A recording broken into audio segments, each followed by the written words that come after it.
사울의 회심.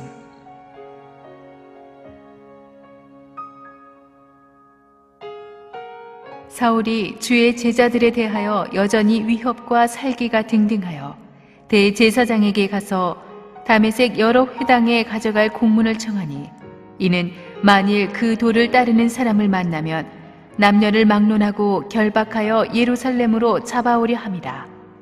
사울이 길을 가다가 다메섹에 가까이 이르더니 호련히 하늘로부터 빛이 그를 둘러 비추는지라. 땅에 엎드러져 들음에 소리가 있어 이르시되, 사울아 사울아, 네가 어찌하여 나를 박해하느냐 하시거늘, 대답하되 주여 누구시니이까? 이르시되, 나는 네가 박해하는 예수라. 너는 일어나 시내로 들어가라. 내가 행할 것을 내게 이를 자가 있느니라 하시니, 같이 가던 사람들은 소리만 듣고 아무도 보지 못하여 말을 못하고 서 있더라. 사울이 땅에서 일어나 눈을 떴으나 아무것도 보지 못하고 사람의 손에 끌려 다메섹으로 들어가서 사흘 동안 보지 못하고 먹지도 마시지도 아니하니라. 그때에 다메섹에 아나니아라 하는 제자가 있더니 주께서 환상 중에 불러 이르시되, 아나니아야 하시거늘, 대답하되 주여 내가 여기 있나이다 하니, 주께서 이르시되, 일어나 직가라 하는 거리로 가서 유다의 집에서 5 사람 사울이라 하는 사람을 찾으라. 그가 기도하는 중이니라. 그가 아나니아라 하는 사람이 들어와서 자기에게 안수하여 다시 보게 하는 것을 보았느니라 하시거늘, 아나니아가 대답하되, 주여 이 사람에 대하여 내가 여러 사람에게 듣사온즉 그가 예루살렘에서 주의 성도에게 적지 않은 해를 끼쳤다 하더니, 여기서도 주의 이름을 부르는 모든 사람을 결박할 권한을 대제사장들에게서 받았나이다 하거늘, 주께서 이르시되, 가라, 이 사람은 내 이름을 이방인과 임금들과 이스라엘 자손들에게 전하기 위하여 택한 나의 그릇이라.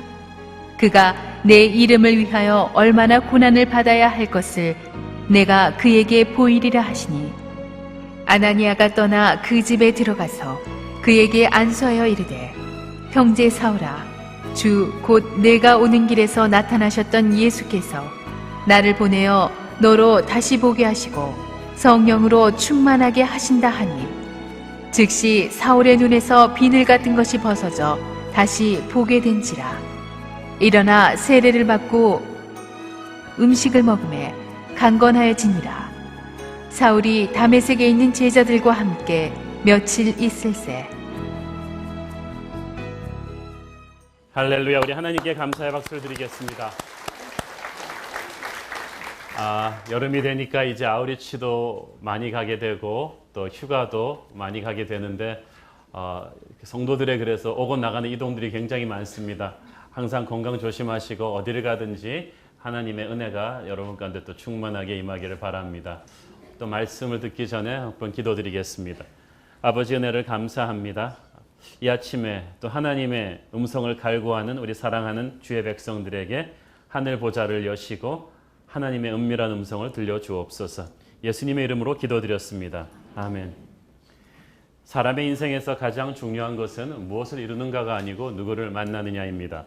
보지도 못하고 듣지도 못하고 말하지도 못하던 삼중장애인 헬렌 켈러도 설리반 선생이라는 위대한 스승을 만나고 나니까 인류 역사에 길이 남는 아주 훌륭한 인물이 되지 않았습니까?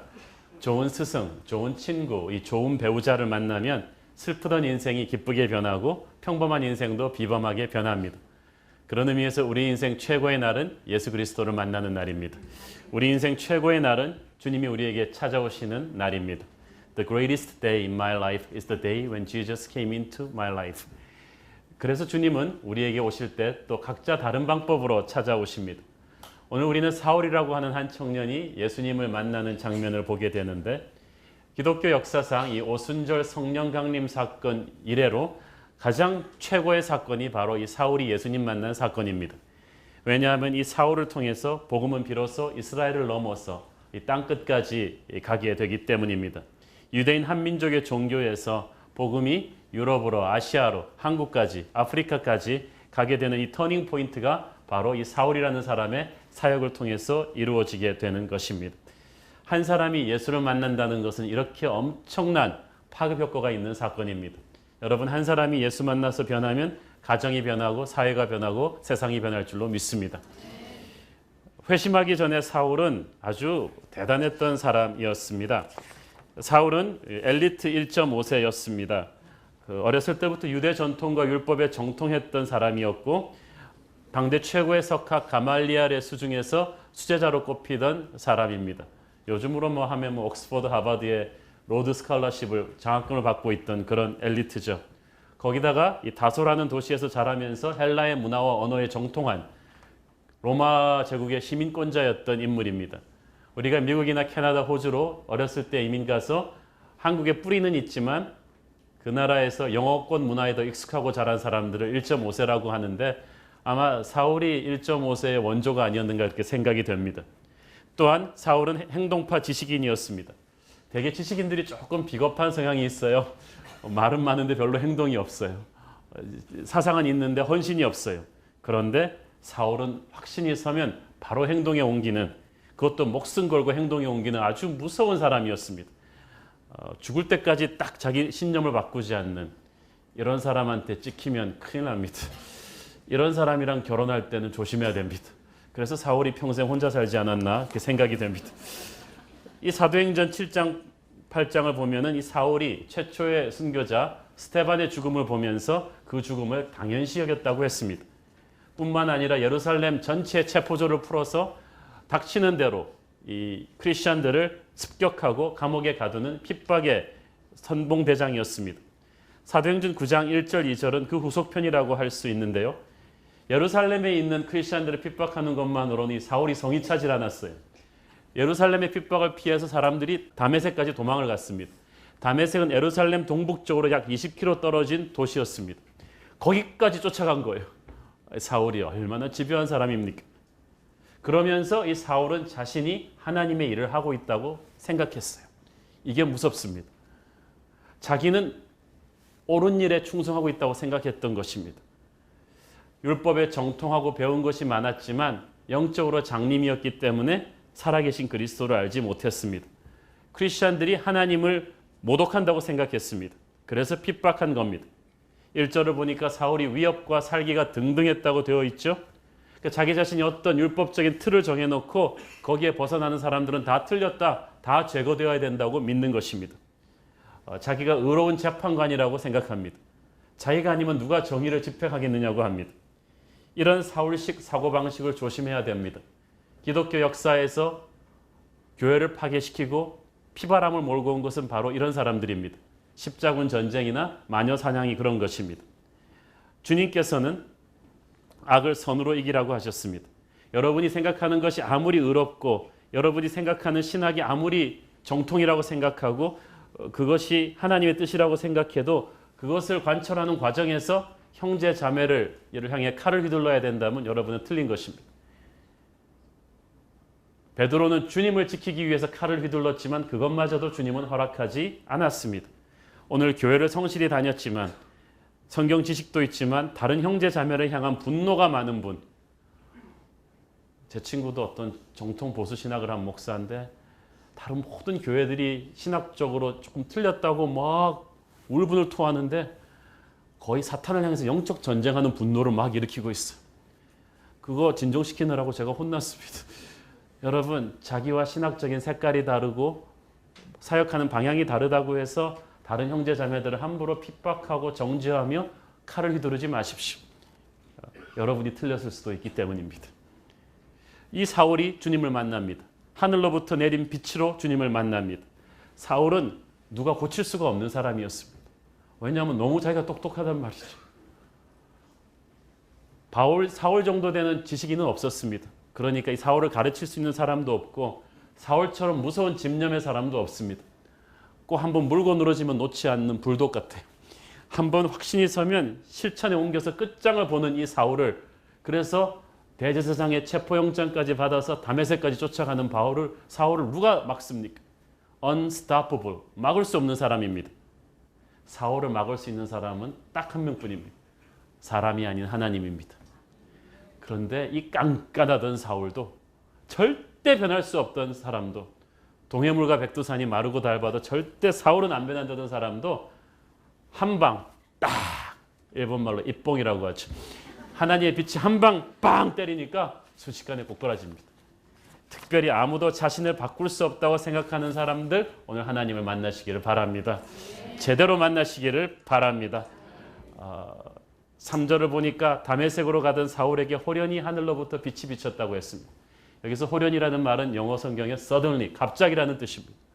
이것은 사울이 전혀 예기치 못했던 상황이었습니다. 사울 같은 주도 면밀하고 촘촘하게 자기 인생을 준비하며 살아가는 사람에게는 이런 상황이 제일 달갑지 않은 상황입니다. 자기 스케줄이 없던 상황이에요. 자기가 예상하지 못했던, 지식과 경험으로 전혀 감당할 수 없는 상황을 맞은 거예요. 하나님의 습격입니다. 성령의 강타를 맞았습니다. 이걸 맞으면 어떤 사람도 변하지 않는 사람이 없습니다. 3절을 끝까지 계속해서 보면 하늘로부터 빛이 그를 둘러 비쳤다고 했습니다. 둘러 비쳤다. A light from heaven flashed around him. 순식간에 빛이 쫙 휘감아 버린 거예요. 빛은 하나님의 임재입니다. 빛이 그를 감았다는 것은 거룩한 능력이 쏟아졌다는 거예요. 사랑이 쏟아지고 하나님의 영광이 쏟아졌다는 것입니다. 주님의 빛이 쏟아지면 어둠이 변합니다. 사람은 교육으로 변하는 게 아닙니다.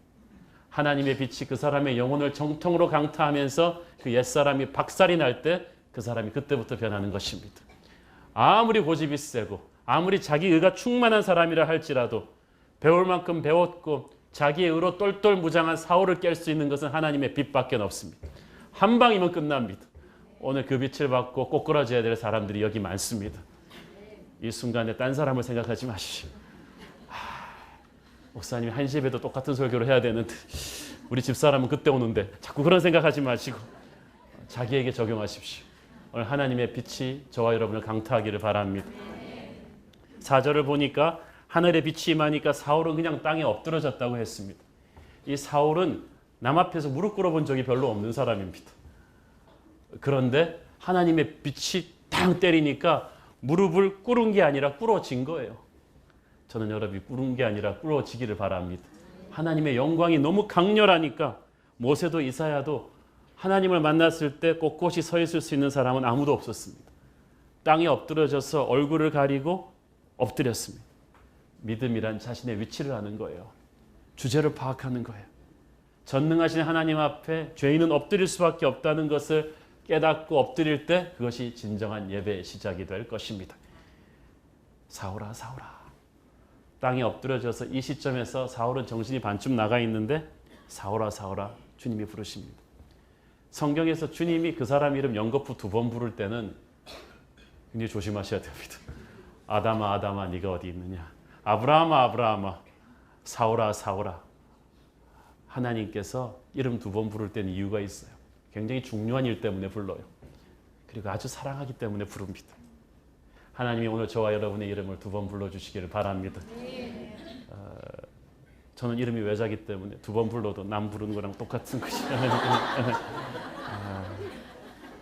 IQ가 높으신 분은 웃을 것입니다. 하나님이 여러분의 이름을 2번 부르실 때 여러분은 겸손하게 응답할 수 있기를 바랍니다. 사울아 사울아 네가 어찌하여 나를 박해하느냐. Why do you persecute me? 자 여러분 참 이상하죠? 사울은 교회를 핍박하러 가고 있었어요. 크리스천을 핍박하러 가고 있었는데 주님께서는 네가 어찌해서 나의 교회를 핍박하냐 그러지 않고 어찌하여 나를 핍박하냐고 했습니다. 그것은 주님께서 교회와 자신을 동일시하고 있다는 것입니다. 하나님께서는 하나님의 자녀의 고통을 자신의 고통으로 받으십니다. 하나님의 자녀가 욕먹는 것을 자신의 영광의 훼손으로 받아들이십니다. 그리고 하나님이 나를 지켜주십니다. 네가 어찌하여 나를 박해하느냐. 요한복음 15장 18절 19절 시작. 세상이 너희를 미워하면 너희보다 먼저 나를 미워한 줄을 알라. 너희가 세상에 속하였으면 세상이 자기의 것을 사랑할 것이나 너희는 세상에 속한 자가 아니요 도리어 내가 너희를 세상에서 택하였기 때문에 세상이 너희를 미워하느니라. 자, 너희가 세상에 속하였으면 세상이 자기의 것을 사랑할 것이나. 이 말이 무슨 말이에요? 세상이 여러분을 사랑해 주면 그거 좀 이상한 거예요. 그죠? 주인이 여러분 왔다 갔다 하는 거예요. 그러나 여러분이 하나님께 확실히 속했으면 세상이 여러분을 미워합니다. 핍박의 근본 원인은 거기에 있습니다. 사울은 네가 세상의 앞잡이가 되었구나. 그렇게 된 거예요. 완전히 기가 질린 사울이 떨리는 목소리로 물어봅니다. 주여 누구시오니까. 여기서 주여라는 말에 원하는 하나님이란 뜻이에요. 사울은 너무 놀라갖고 이게 하나님이라고 선포를 해버렸는데 그러면서 누구시냐고 물었어요. 사울이 몰랐을까요? 이미 네가 나를 왜 핍박하느냐 그랬을 때 그 머리 좋은 사울이 딱 알았을 거예요. 자기가 핍박한 건 교회밖에 없는데 저 빛나는 목소리가 나를 핍박하냐 그랬으니까 머리를 조금만 돌려보면 예수님이 하나님이시라는 계산이 딱 나오잖아요. 그래도 혹시나 싶어서 와 누구시오니까 했더니 혹시나 했더니 역시나의 대답이 돌아왔습니다. 나는 네가 박해하는 예수다. 순간 바울은 망치로 뒤통수를 얻어맞는 것 같았을 거예요. 예수 믿는 사람들이 틀렸다고 확실히 믿었는데 그래서 그들을 발본색원 하는데 자신의 온 생애를 걸었는데 알고 보니까 자신이 틀렸어요. 사울처럼 어릴 때부터 율법에 정통한 사람, 의롭게 살았다고 정통했던 사람, 프라이드가 대단한 사람한테 이거는 천지가 무너지는 것 같은 창피함입니다. 자기가 틀린 거예요. 여러분 초등학교 때 이제 기말고사 보고 나서 나와가지고 애들이랑 답 맞춰보잖아요. 그러면 아주 어려운 문제가 하나, 난해한 문제가 있는데 전교 1등 하는 애가 쓴 답이랑 다른 애들이 쓴 답이 틀렸단 말이에요. 그럼 전교 1등 하는 애는 그냥 교만해가지고 불쌍한 애들아 어떡하니 너희들 그것도 모르고 그럼 당연히 얘가 공부 잘하니까 다른 애들은 기가 죽어가지고 이러고 있는 거. 전교 1등은 교만하게 막 친구들 핍박하고 그 다음 날이 됐어요. 선생님이 정답을 풀어주는데 전교 1등 답이 틀리고 아이들 답이 맞은 거예요. 전교 1등짜리는 이미 저쪽 쥐구멍에 가가지고 얼굴을 들이받고 어쩔 줄을 모르는 그런 처참한 심정이 됩니다. 본인이 직접 체험하지 않고는 알 수 없는 그런 상황이었어요. 지금 사울 심정이 그랬다는 거예요. 자기가 거짓이라고 그토록 핍박했던 예수가 바로 살아계신 하나님이었던 거예요. 하나님을 거역한 게 저 예수 믿는 사람이 아니라 바로 자신이었던 거예요. 죽고 싶죠. 그러니까 여러분 형제들을 향해서 함부로 정죄의 돌을 던지면 안 됩니다. 여러분이 틀려질 수도 있어요. 틀린 사람은 신학 공부하고 성경 공부 다 하고 모태신앙인 자기 자신일 수도 있다는 거예요. 예수님의 바리새인들 야단칠 때 그거 아니에요? 방금 예수 믿은 죄인이 너보다 더 낫다는 거 아니에요? 영적인 에센스를 잡아야 돼요. 하나님을 하나님으로 알아봐야 되는 거예요. 사울이 기가 찹니다. 이를 어쩌면 좋단 말인가? 사울이 알고 있는 율법의 지식에 의하면 신성 모독죄, 하나님을 핍박한 죄는 사형입니다. 그러면 하나님께서 이 시점에서 사울이 알고 있는 하나님이라면 나가 죽어라 이렇게 해야 되는데 은혜의 하나님이 사울에게 그렇게 말씀 안 하세요. 6절에 보십시오. 시작. 너는 일어나 시내로 들어가라. 내가 행할 것을 내게 이를 자가 있느니라 하시니. 아멘. 일어나 시내로 들어가라. 믿는 사람들을 박해하기 위해서 들어가고 있던 다메섹 시내로 그는 이제 새로 거듭나기 위해서 들어가게 됩니다. 네가 행할 것을 내게 이를 자가 있다. I have a mission for you. 사명이 있다. 사울아, 사울아, 내가 너를 위한 사명이 있다. 사랑하는 여러분, 하나님이 우리를 향한 사명이 있으십니다. 비전이 있으십니다. 목적이 이끄는 삶이 될 것입니다. 우리를 통해서 만세전부터 이루고자 하는 하나님의 계획이 있었는데 우리가 예수 믿기 전에는 내 인생 계획만 가득 차서 하나님의 계획 무시하고 살았어요.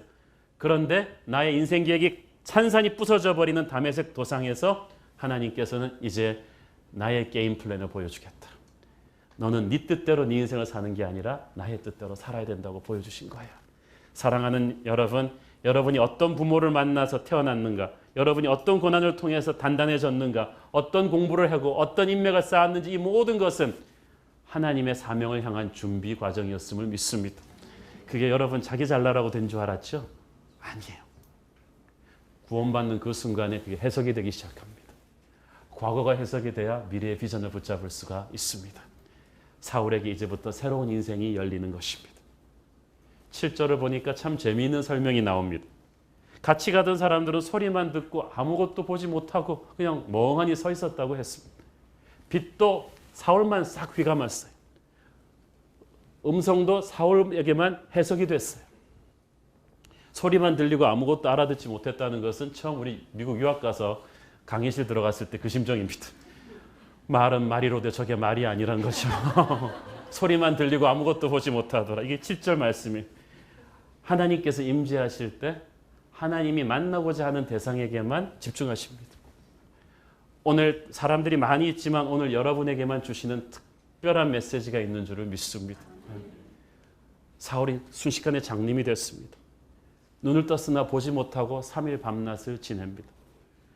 여러분이 인스턴트 블라인드네스, 순식간에 장님되는 거 이거 무서워요. 어렸을 때 여러분 전기 나가 보셨어요? 집에 그때 전기 자주 나갔죠. 확 나가면 그때 그날따라 또 여름밤인데 비가 축축 내리고 집에 아무도 없고 문은 딸깍딸깍거리고 한 1시간 전기 안 들어와 보세요. 촛불도 없고 아무것도 없는데 온갖 생각 다 납니다. 그때 얼굴 휜 여자라도 들어오면 막 큰일 나는 거죠.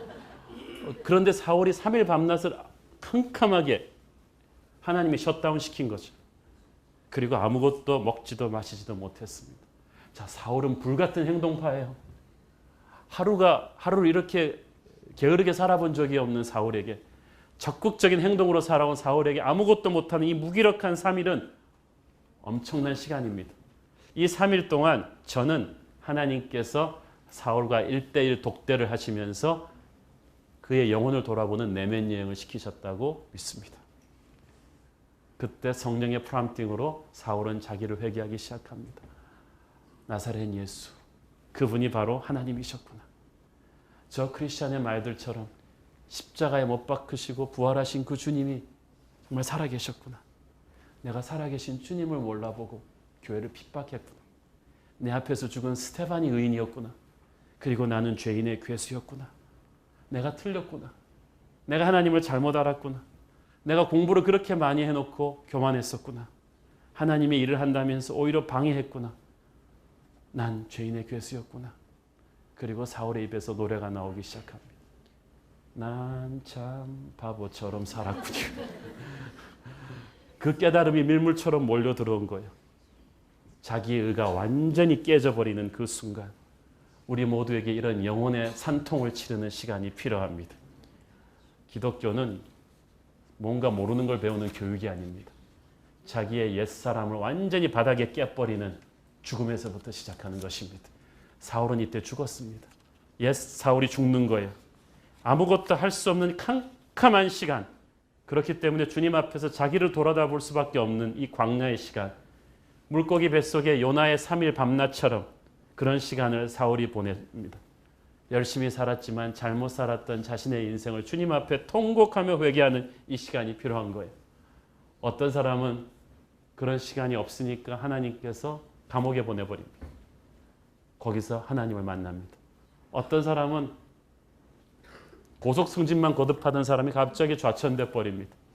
한직에 있으면서 자존심 상하고 죽고 싶고 울고 싶을 때 하나님 만납니다. 어떤 사람은 그렇게 똑똑하던 사람이 사업 망합니다. 친구들도 전화를 받지 않고 사방에 돈 꽂아 쓴 사람들한테 면목이 없습니다. 어떤 사람은 갑자기 병이 듭니다. 아무것도 못하고 병상에 몇 년을 누워 있어야 합니다. 모든 사람에게 이 3일의 캄캄한 시간은 다르게 다가오지만 하나님께서 그 시간에 여러분과 독대하시는 줄을 믿습니다. 만나주시는 거예요. 그러면서 인간적으로 볼 때는 너무나 무기력한 시간이지만 모든 하나님의 사람은 그런 칠흑 같은 광야를 통해 새롭게 태어나는 것입니다. 다윗도 그랬고요. 모세도 그랬고. 모세는 세가지고 한 40년 걸렸어요. 다윗은 한 13년. 여러분은 사흘이길 바랍니다.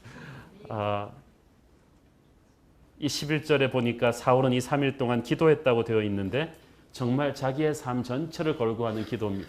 기도는 두 가지 파트가 있죠. 자기를 쏟아내는 회개가 있고 그리고 하나님의 음성을 채워넣는 비전의 시간이 있습니다. 이 기도의 시간을 통해서 하나님이 사울의 인생을 장악하십니다.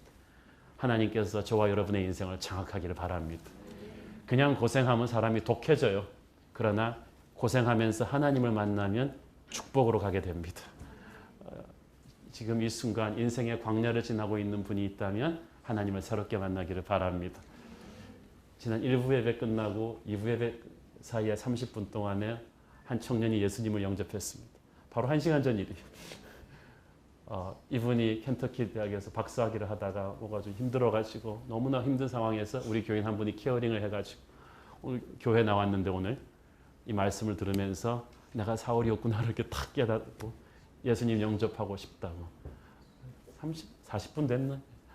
저 대기실에서 그 청년이 예수님을 영접했습니다. 인생의 광야에서 사울이 바울되는 역사가 여러분에게도 있게 되기를 바랍니다. 이 사울을 준비하는 과정에서 하나님께서는 또 다메섹에 있는 아나니아라는 사람을 또 준비를 시킵니다. 우리는 한 번에 한 장수 하나의 일밖에 못하지만 시간과 공간을 초월하시는 하나님께서는 동시에 여러 가지 일을 하십니다. 아나니아라는 사람의 프로필에 대해서 훗날 사울은 이렇게 회고했습니다. 사도행전 22장 12절 시작. 율법에 따라 경건한 사람으로 거기 사는 모든 유대인들에게 칭찬을 듣는 아나니아라 하는 이가, 자, 보세요. 아나니아는 첫째, 율법에 따라 경건한 사람. 한마디로 말씀을 붙잡고 말씀대로 살아가기 때문에 하나님과의 수직적인 관계가 아주 좋은 사람이에요. 하나님과의 관계가 좋은 사람이고 사람들한테 존경을 받았다는 것은 형제 자매들과도 관계가 좋아서 선한 영향력을 끼치고 있었다는 것입니다.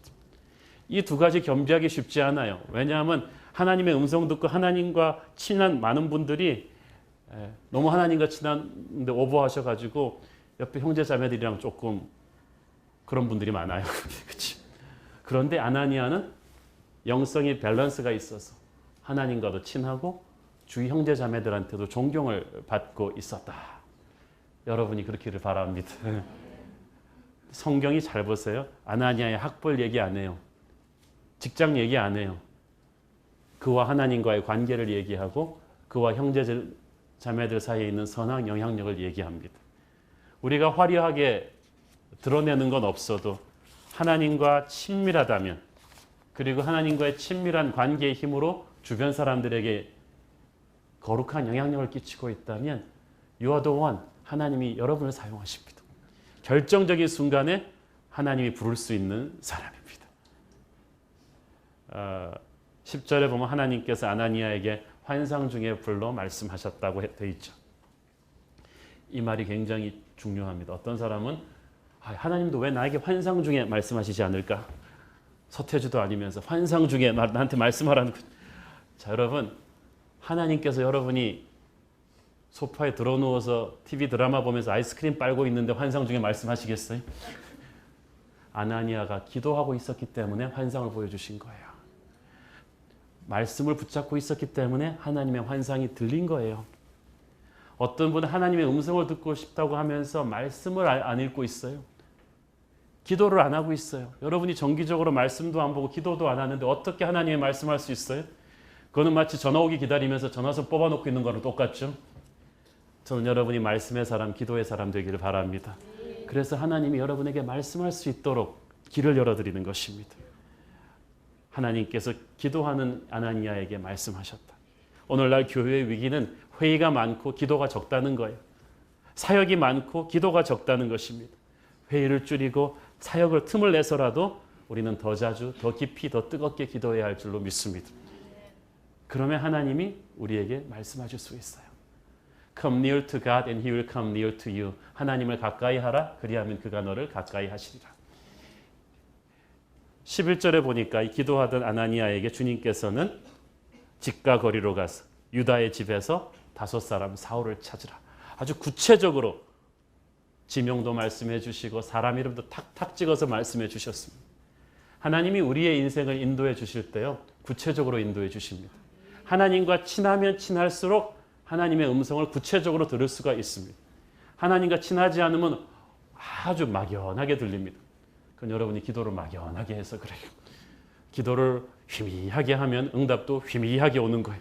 그러나 하나님과 친한 사람은 아주 디테일로 선명하게 아주 고화질로 하나님의 음성을 듣고 볼 수가 있습니다. 자, 보세요. 주님께서 아나니아가 만나야 할 사람 사울도 11절에 보니까 기도하는 중이라 그랬죠. 자, 기도하는 아나니아에게 기도하는 사울을 하나님이 연결시켜 줬어요. 기도는 기도를 만난다. 할렐루야. 그래서 기도의 사람들끼리는요, 처음 만나도 어색하지 않습니다. 여러분이 사역할 때 여러분과 함께할 사역의 파트너들 다 기도 중에 하나님이 연결시켜 주신 거예요.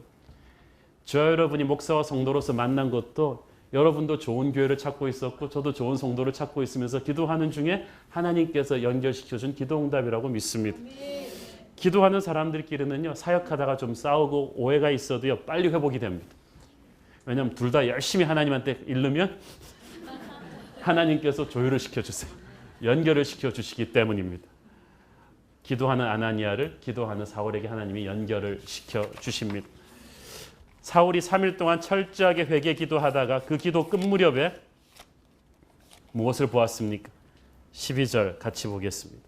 사울에게 보여준 하나님의 기도입니다.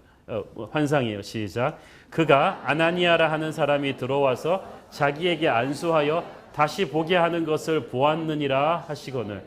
그러니까 사울이 3일 회개 기도가 끝날 무렵에 아나니아가 들어와서 자기가 안수해서 시력을 회복하는 미래의 환상을 미리 본 거예요. 어떻게 봤을까요? 주님이 보여준 거죠. 우리 제가 주홍같이 붉다 해도 회개하면 하나님이 눈처럼 휘게 씻어 주십니다. 그리고 그 아직 이루어지지 않은 미래의 회복의 축복을 미리 환상으로 보여주세요. 그래서 기도하면 아직 다가오지 않은 여러분의 회복의 미래가 보일 거예요. 축복의 미래가 보여요. 그래서 기도하면 지금은 교인이 조금이지만 나중에 구름대같이 많은 흰옷을 입은 사람들의 부흥의 시대가 보이는 거예요. 기도하면 지금은 여러분 식당을 열었는데 손님이 몇 명 없지만 기도하고 있으면 부흥의 시대가 보입니다. 지금은 여러분의 자녀가 좀 가난하고 힘이 들지만 기도하면 10년, 20년 후에 이 아이가 다니엘처럼 요셉처럼 쓰임받는 것을 보게 되는 것입니다. 오늘 여러분 하나님께서 기도 중에 저와 여러분의 축복의 미래, 회복의 미래를 보여주시기를 축원합니다. 자, 그런데 하나님의 음성을 듣는 아나니아의 마음에는 갈등이 일어났습니다. 사실 아나니아는 애지간한 일 같으면 하나님한테 토다는 사람이 아닙니다. 바로 예소 그러고 순종하는데 사울 이름 듣자마자 갑자기 그 영화에서 악몽 소리처럼 사울 하면서 그냥 머리에서 그냥 쭈삣쭈삣 일어서는 거예요. 왜냐하면 이미 크리스찬 네트워크 트위터로 다 떴어요. 사울이 온다. 걔는 정말 싸나운 애다. 예루살렘에 대핍박을 주도하고 다메섹까지 쫓아온 무서운 인간 사냥꾼이다. 사울 조심해라. 인상착의까지 트위터로 다 떴는데 이 못된 사람이 장님이 되었다면 이건 우리 기도응답이다. 이거는 감사원금 내야 될 일인데 왜 하나님이 이런 사람한테 관심을 가지냔 말이에요. 왜 이런 사람을 가서 고쳐주라는 거죠. 사랑하는 여러분, 우리가 하나님의 음성을 듣기를 갈망하지만 때로는 이런 예기치 않는 하나님의 음성에 놀랄 때가 있습니다. 여러분, 하나님의 음성만 듣는다고 좋은 게 아니라 하나님의 음성이 어떤 내용을 말씀해 주시는가 중요하거든요. 자, 그래서 음성 듣고 싶어요 그러는 분한테 꼭 해주는 말이 있습니다. 어떤 음성이라도 괜찮으신지. 내용이 달라요. 전혀 내가 생각하지 못했던 왼수 같은 인간을 용서하고 같이 사역하라는 음성일 수도 있어요. 여러 남자들을 놓고 기도하는데 가장 스펙이 떨어지는 저 사람을 자꾸 보여주는 때가 있단 말이에요. 그럼 계속 음성을 안 들은 척 할 수도 있어요. 아나니아도 그랬어요. 사울은 아니라고요. 나중에 교회사에 남자 자기가 저런 원수 같은 사람을 가서 안수해서 낫게 했다. 부담이란 말이에요. 그럴 때는 솔직하게 주님께 말씀드려도 됩니다. 나 부담입니다. 사울을 고치는 것은. 그러니까 주님께서 아나니아에게 친절하게 설명을 해 주십니다. 15절, 16절 같이 보겠습니다. 시작. 주께서 이르시되 가라. 이 사람은 내 이름을 이방과 임금들과 이스라엘 자손들에게 전하기 위하여 택한 나의 그릇이라. 그가 내 이름을 위하여 얼마나 고난을 받아야 할 것을 내가 그에게 보이리라 하시니. 자, 보세요. 첫째는 세계 선교를 위해 하나님이 택한 그릇입니다. 아나니아가 깜짝 놀랐을 거예요. 이 녀석이 그렇게 큰 물건이었어. 이 못된 사람이 임금들한테까지 복음을 전한다는 거예요. 하나님이 여러분 중 한 사람을 택해서 민족을 변화시킬 것입니다. 아마 여러분 중에 한 명을 택해서 삼성그룹을, 현대그룹을 완전히 뒤집어 놓을 수도 있겠습니다. 이 사회를 변화시킬 것입니다. 한 사람이 그런 거예요. 하나님한테는. 그리고 사울은 이 일을 감당하는 과정에서 엄청난 고난을 당하게 될 것입니다. 저는 이거는 상당히 아나니아에게 하나님이 좀 위로 주신 말씀이 아닌가 합니다. 사울한테 당한 게 너무나 많아가지고, 그러니까 주님께서 정말 걔는 되로 주고 말로 받을 거야. 엄청난 고난을 당하게 되죠. 정말 사울이 그때부터. 자기가 핍박한 거에 한 10배는 받고 갔을 거예요. 이 사람 나중에 고린도후서에서 고백하는 거 보세요. 내가 마흔에 하나 감한매를 몇 번씩 맞고 어디 가서 배가 부서지고 감옥에 투옥당하고 그러다 나중에 죽잖아요. 그런 고난을 겪게 됩니다. 위대한 사명을 받으니까 위대한 고난을 겪게 돼요. 근데 주님께서 사울이 감당할 위대한 미션과 이 엄청난 고난을 아나니아에게 말씀해 주시는 이 과정에서 우리에게 주는 메시지가 있습니다. 여러분이 그 사람의 과거 행적만 보고 그 사람을 판단해서 안 된다는 거예요. 첫째, 그 사람의 가능성을 평가절하하지 마십시오. 저런 나쁜 놈을 하나님이 어떻게 쓸 수 있겠는가? 예수 믿은 것만도 기적이다. 그러는 사람이지만 하나님의 그 여러분의 형제 자매를 향한 꿈은 여러분이 생각하는 것보다 훨씬 큽니다. 지금은 순원이죠. 나중에 보면요, 엄청난 영적인 인물이 되실 수도 있어요. 그 사람 집안에서 한국의 빌리그레함 같은 사람이 나올 수도 있어요. 또 여러분 생각에 하는 것보다 그 사람이 지고 갈 십자가가 훨씬 클 수도 있습니다. 훨씬 더 많은 고난을 감당해야 될 수도 있어요. 그러니까 여러분 형제 자매를 너무 얄미워하지 마십시오. 불쌍히 여겨주십시오. 저를 불쌍히 여기십시오. 우리는 사람을 아는 것 같지만 몰라요. 옆에 사람 보십시오. 잘 보세요. 옆에 사람을 보세요. 하나님께서 이분을 향한 크고 놀라운 계획을 갖고 계세요. 여러분이 생각하는 것보다 훨씬 위대한 일을 하나님이 그분 통해서 하실 거예요. 그리고 여러분이 생각하는 것보다 그분 훨씬 더 고생하게 될 거예요. 주님의 이름을 위해서 고생하게 될 거예요. 그러니까 격려해 주셔야 돼요. 아나니아는 하나님의 설명을 듣고 자기 고집을 꺾었습니다. 여러분, 자기 고집이 있어도 성령님이 말씀하시면 빨리 꺾기를 바랍니다. 빨리 설득당하셔야 돼요. 성령의 사람은 하나님한테 즉각 설득당하는 사람이죠. 바로 사울이 집으로 가잖아요.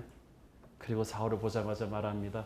이건 성령님이 안 시킨 말인데, 브라더 사울, 형제 사울아. 사울 형제. 원수 사울아 그래야 될 사람한테 형제 사울아. 어떤 사람이라도 변할 수가 있어요. 이 아나니아는 예수께서 나를 보내어 당신의 눈을 뜨게 한다고 했습니다. 기적보다 중요한 건 기적의 근원을 알아보는 거죠. 예수께서 하신다. 너로 다시 보게 하시고 성령으로 충만하게 하신다. 자, 사울을 다시 보게 하시면서 성령으로 충만하게 한다는 이 말이 굉장히 중요합니다. 이 성경책을 쭉 보면 하나님이 하나님의 리더를 세우실 때 반드시 하는 의식이 있는데 성령을 기름 부어주는 것입니다. 다른 표현으로 나오지만 구약 성경에서는 성령이 임한다는 말을 자주 씁니다. 모세가 여호수아를 세울 때 그 안에 하나님의 영이 거한다고 했죠. 다윗을 세웠을 때 하나님의 영이 그 위에 임한 사람이라고 했어요. 모세가 70인 장로를 세울 때 하나님께서 자신의 영을 그들에게도 임하게 할 것이라고 했습니다. 영적인 리더십은 성령이 임하는 것입니다. 성령이 기름 부어주는 것입니다. 하나님의 성령이 어노인팅하지 않고 기름 붓지 않고 세워주는 리더십은 가짜예요. 오늘날 그래서 많은 사람이 하나님의 일을 하는데 진짜가 아니에요. 그러니까 힘들면 그만두고 도망가고 그러는 거예요. 그러나 하나님의 사명을 준 진짜에게는 하나님의 영을 부어주십니다. 성령으로 충만하게 하십니다. 세계 복음화의 사명을 준 사람에게는 감당할 수 있는 그만한 능력을 주는 거예요. 오늘 하나님께서 여러분에게 성령을 기름 부어서 세우시기를 바랍니다. 성령을 충만하게 부어주실 때 여러분에게 말씀의 능력을 주시고 기도의 능력을 주시고 어둠의 권세가 물러나가는 임재의 능력을 주시며 병을 고치는 능력을 주시고 여러분을 회복의 손으로 세우시는 것입니다. 하나님의 영이 내려와서 우리에게 임할 때 비로소 우리는 하나님의 일을 하게 되는 것입니다. 사울은 인간적인 능력 탁월합니다. 그러나 that's not enough. 그걸로 안 됩니다. 하나님의 영이 충만해야 그는 하나님의 일을 할 수가 있습니다. 하나님의 영이 임하면 평범한 사람도 위대한 사람이 되고 역사의 가장자리에 있던 사람이 역사의 중심으로 이동하게 되는 것입니다. 주님, 사울에게 부어준 하나님의 영을 우리에게도 충만하게 부어 주시옵소서. 교회가 일반 사회랑 달라요. 일반 사회 지도자처럼 학벌과 나이와 지위를 보고 세우는 거 아니에요. 교회 지도자는 성령 충만해야 합니다. 성령 충만하다는 것은 하나님 충만한 거예요. 그래서 이 사람은 항상 하나님의 생각으로 가득 차 있고 하나님의 마음으로 가득 차 있어요. 그래서 그에게 영권, 영적인 권위가 생기는 거예요. 집사가 되고 순장이 되고 장로가 되고 목사 안수를 받았는데도 영권이 없는 사람이 많아요. 직분을 가지고 자기는 막 군림하려고 해요. 그렇지만 능력이 없어요. 저는 여러분에게 영적인 권세가 주어지기를 바랍니다. 성령의 충만함이 있기를 바랍니다. 성경의 위대한 하나님의 인물들은 다 하나님의 영으로 충만한 그런 사람들이었습니다. 18절을 보니까 아나니아의 안수기도를 받는 즉시로 사울의 눈에서, 잘 보세요, 물고기의 비늘 같은 것이 떨어졌다고 했습니다. 그리고 다시 보게 됩니다. 이 물고기의 비늘은 어떤 분은 그래서 이 라식 수술의 원조라고도 하기도 하는데 단순히 사울의 육체적인 눈이 뜨졌다는 말만은 아닙니다. 영안이 열린 거예요. 물고기의 비늘은 무엇입니까? 내 옛사람의 잔재입니다. 마지막 잔재예요. 될 것 같은데 안 되게 하는 그 어떤 내 옛사람의 그 무엇, 나의 교만과 고집과 경험의 한계가 만들어놓은 그게 껴있기 때문에 우리가 될 것 말 것 한데 안 되는 거예요. 기도를 하는데 불이 없는 것이고, 용서를 해야 되는데 사랑이 없는 것이고, 일을 열심히 하는데 만족이 없는 것이고, 예배를 드리긴 드리는데 시원한 은혜를 체험하지 못하게 하는 그 무엇이 떨어지길 바랍니다. 그게 옛사람의 비늘이에요. 오늘 사울처럼 그게 떨어져야 돼요. 그래야 영안이 열려요. 그래야 사냥꾼의 올무에서 벗어난 새처럼 우리는 하늘을 날 수가 있습니다. 그래야 방언이 터지고 거룩한 기쁨이 터지며 기도가 폭발하며 능력이 샘물처럼 흘러갈 수가 있는 것입니다. 비늘이 떨어지고 다시 보게 된 사울은 이제 더 이상 옛날의 사울이 아닙니다.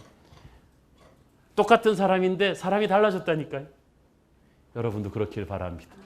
성령의 불을 통과한 거예요. 하나님의 손길을 통과한 것입니다. 누구든지 그리스도 안에 있으면 새로운 피조물이라 이전 것은 지나갔으니 보라 새 것이 되었도다. 물이 포도주로 바뀌듯이 옛사람이 죽고 완전히 새 사람 되는 그런 역사, 그것이 하나님을 만나는 것입니다.